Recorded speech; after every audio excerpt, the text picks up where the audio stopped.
মেয়েটা কফি নিয়ে আসলো। আসার পরে কাস্টমারকে দিতেছে। তো হঠাৎ দেওয়ার সময় হাতটা পিছলে কাস্টমারের শরীরে পড়ে যায়। মানে তার গেঞ্জিটা পুরা ভিজে যায়। তো মেয়েটা তো ইচ্ছা করে ফালায় নাই। তো কাস্টমার ওই জিনিসটা জানে। কিন্তু কাস্টমারের মনে, মনে ছিল অন্যরকম চিন্তাভাবনা। মেয়েটা তো আর এটা জানে না যে তার মনে চিন্তাভাবনা অন্য রকমের।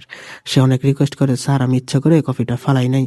আমার হাত পিছলে পড়ে গেছে।" কিন্তু কাস্টমারের তো যে উল্টাপাল্টা চিন্তাভাবনা, সে উল্টা কাজ করবে। তো মেয়েকে বলে, "না, তুমি ইচ্ছা করেই ফেলছো। আমি তোমার মালিকের কাছে বিচার দেব।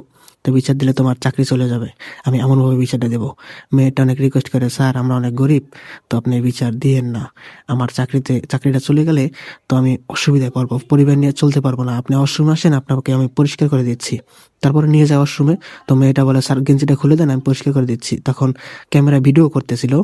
তো পরিষ্কার করার ছলে মেয়েটাকে হঠাৎ প্রস্তাব দেয়, "দেখো তুমি ইচ্ছা করে ফেলেছো, আমি যদি বিচার দেই তাহলে তোমার চাকরিটা আমি নিশ্চিত চলে যাবে। তুমি আর চাকরিটা রাখতে পারবে না। তো চাকরি বাঁচানোর একটাই মানে সম্ভাবনার রাস্তা আছে, সেটা হচ্ছে তোমাকে আমার সঙ্গে শারীরিক সম্পর্ক করতে হবে এখানেই এই মুহূর্তে। মানে তার সঙ্গে ইন্টিমেট হইতে হবে এই বাথরুমের ভিতরেই।" তো মেয়েটা কি করবে কিছুই বুঝতে পারতেছে না। চাকরিও বাঁচাইতে হবে, ফ্যামিলিও টেনশন, মানে ফ্যামিলি একটা টেনশন আছে।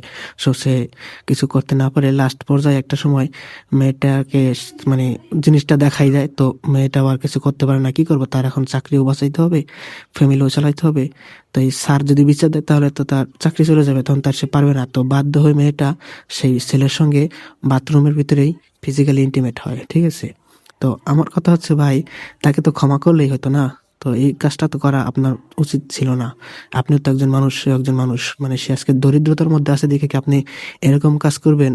মানে এটা আসলে খুবই লজ্জাজনক একটা ব্যাপার। তো আমি কিছুই বলতে চাই না। যা বলার আপনারাই বলবেন। ভালো থাকবেন।